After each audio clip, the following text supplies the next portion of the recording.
আমরা এই যে জায়গাটায় রয়েছি, এই জায়গাটার কি নাম? এটা হচ্ছে মইপিট বৈকুণ্ঠপুর অঞ্চলের মধ্যে পড়ে। জায়গাটার নাম হচ্ছে বৈকুণ্ঠপুর, দক্ষিণ বৈকুণ্ঠপুর। দক্ষিণ বৈকুণ্ঠপুরে আমরা বসে আছি। আচ্ছা, এটা এই যে লোকালয় থেকে একটু দূরে, যে জায়গাটা আমরা এখন বসে আছি সেটা একটু লোকালয় থেকে দূরে। আর এই মইপিট যে দ্বীপ, এটা কি একটা আইল্যান্ডে না একটা মানে মইপিট নিয়ে একটা আইল্যান্ড, না দু তিনটে গ্রাম নিয়ে এই আইল্যান্ডটা না, রয়েছে?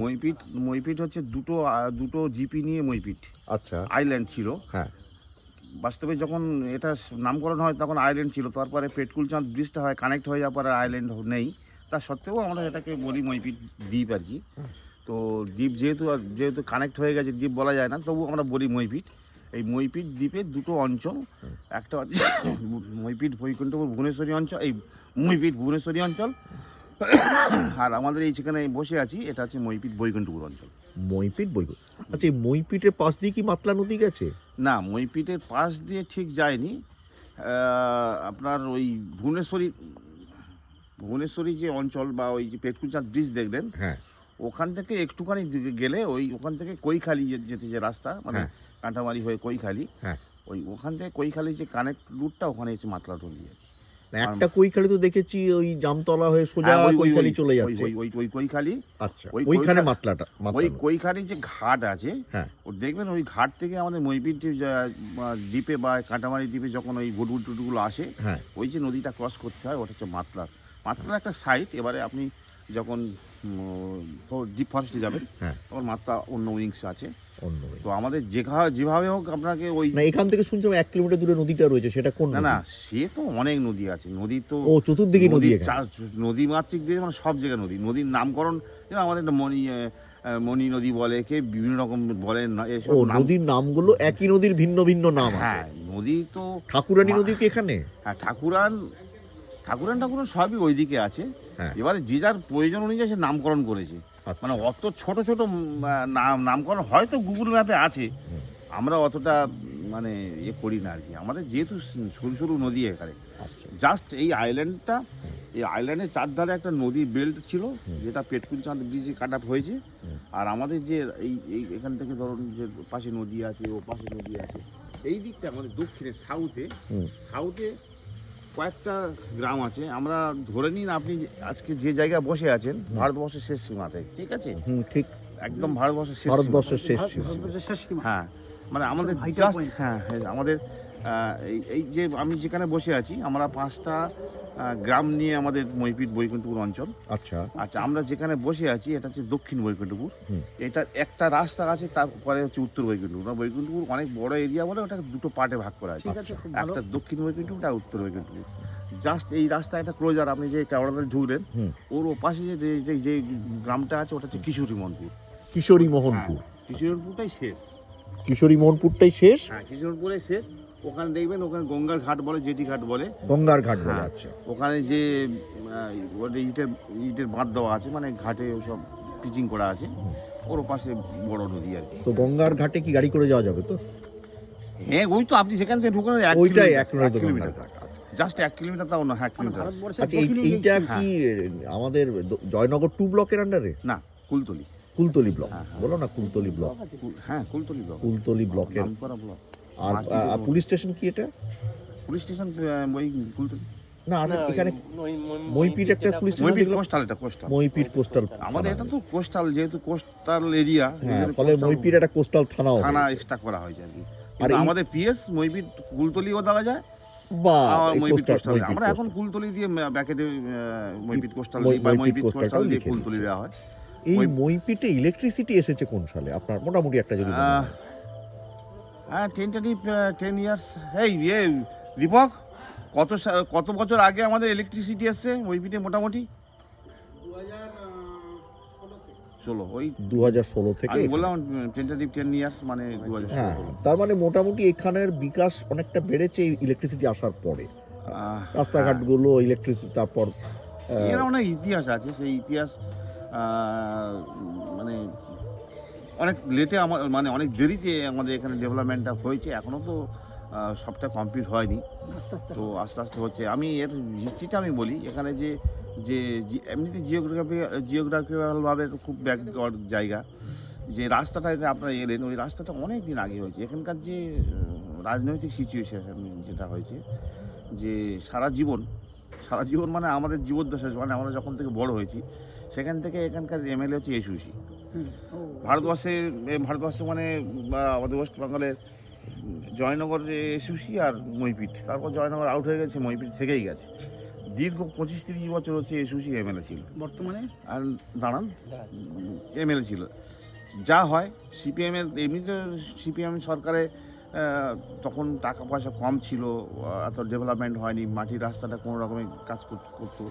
এবারে যেখানে যেখানে পাওয়ারফুল সব মন্ত্রী বা লোকজন এমএলএ আছে, তাদের এরিয়াতে ধরুন কান্তিবাবু কাজ করতো তাদের রায়দিঘি বা বিভিন্ন জায়গা। আমাদের হচ্ছে গভর্নমেন্টের কোনো রুলিং পার্টি মানে সাহায্য পেত না, যেহেতু এসইউসি একটা দুটো এমএলএ, 294টার মধ্যে একটা দুটো এমএলএ গিয়ে বসে তারা কী করবে? সিটি ফোটা যেটুকু পাবে সেটা এদিক ওদিক করবে। মইপিট হচ্ছে এই কুলতলি ব্লকের শেষ জিপি, এরপরে পরপর 9খানা জিপি আছে। তো সেই জায়গা থেকে অনেক দূর, যার জন্য ডেভেলপমেন্টটা ঠিকমতো হয়নি। তারপরে যেই বছরই আমাদের এসইউসি পরাস্ত হয়ে সিপিএম এমএলএ হলো রামশঙ্কর হালদার, সে বছরই 2011 সালে আমার তৃণমূল ক্ষমতা আসে। ঠিক, তৃণমূল ক্ষমতায়। তো সেইবারে আর কি হবে, সুজন চক্রবর্তী আর আমাদের ওই রামশঙ্কর, দুটো এমএলএ ওই ঢন্ডন করতো আর কিছু করতো, মানে আমাদের দক্ষিণ চব্বিশ কথা বলছি, দক্ষিণ চব্বিশ। হ্যাঁ। আর জায়গা ছিল তখন ওদের কটা 28-30টা এমএলএ ছিল হয়তো, যাই হোক। তো সে উন্নত মানে সেভাবে কিছু হয়নি। তারপরে 2021-এ এই 16-তে, 11 পরে 16তেও সেই একই কন্ডিশন, 16ও তো সেই রামশঙ্কর হালদার, যার জন্যে আর হয়নি। এই 21-এ আমাদের গণেশ মণ্ডল, মানে এখনকার যে সিটিং এমএলএ তৃণমূল আসার পরে কাজের ফ্লোটা খুব হয়েছে, একদম ওয়ান ওয়েতে হয়ে গেছে। ধরুন এমপি হচ্ছে প্রতিমা মণ্ডল তৃণমূলের, জয়নগরের। হ্যাঁ জয়নগর, আমাদের জয়নগর সংসদ জয়নগরের 7টা বিধানসভা হচ্ছে কুলতলি, বিধানসভা কুলতলি, একদম ওয়ান ওয়ে হয়ে গেছে। হ্যাঁ, মাঝখানে ওই সব ফেগড়া ছিল, কখন সিপিএম গ্রাম পঞ্চায়েত, কখন হচ্ছে এসইউসি গ্রাম পঞ্চায়েত, ওই হয়ে হয়ে হয়ে হয়ে এখন টিএমসি গ্রাম পঞ্চায়েত, টিএমসি এমএলএ, টিএমসি। এই গ্রামে হাই স্কুল আছে? হ্যাঁ, হাই স্কুল আছে। এই গ্রামে। এখানে নিয়ারেস্ট কলেজ কোথায়? একটা ছেলে মেয়ে আসে কোথায় যাবে? জামতলাতে কলেজে পড়তে যাবে। জামতলা অ্যাকচুয়ালি নিয়ারেস্ট, যদি আমি ইনসেন্সে বলছি, অন ওয়েতে হলে আমরা রায়দিঘি এখান থেকে 16 কিলোমিটার ডিস্টেন্স রায়দিঘি। আচ্ছা। কিন্তু মানে নদীপথে যেতে হয় বা ওই ঢাকি দিয়ে পেরিয়ে যেতে হয়। সেই জায়গাতে নিয়ারেস্ট এখান থেকে আমাদের জামতলা 33 কিলোমিটার। কত? 33 কিলোমিটার। জামতলা 33 কিলোমিটার? হ্যাঁ হ্যাঁ হ্যাঁ, অনেকটা রাস্তা। রায়দিঘি থেকে এই আমরা তাহলে এখান থেকে জয়নগর কতটা? 53।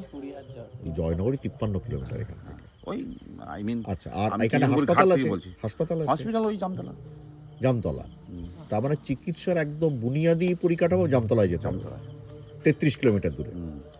কলেজ 33।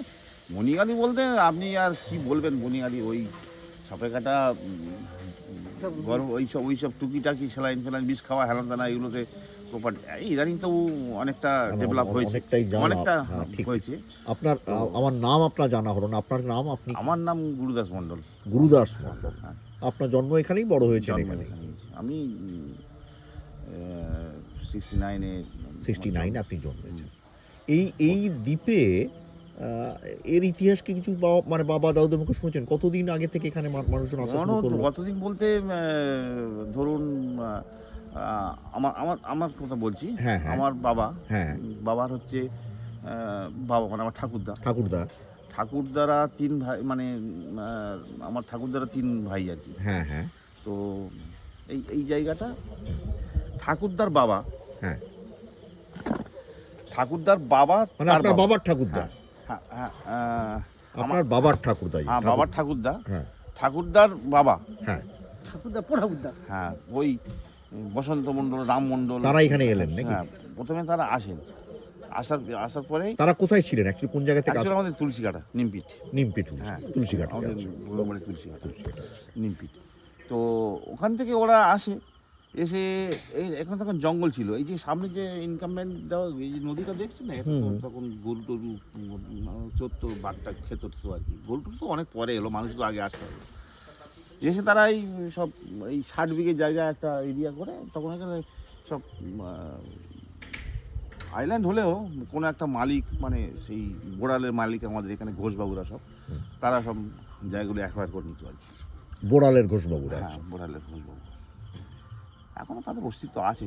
আচ্ছা, ওই যেটা শুনছিলাম আমরা, ওই যে ভূপতি ঘোষ না কি বলছিল না, অনেক ঘোষ আছে, অনেক ওই যে নাম। বেহালাতে বাড়ি থাকছেন বিভূতিভূষণ হ্যাঁ, বিভূতিভূষণ ঘোষ, বিভূতিভূষণ ঘোষ। অনেক গণেশ ঘোষ, অনেক রকম ঘোষ আছে। যাই হোক, এই গল্প শুনতে শুনতে বেশ ভালো লাগলো।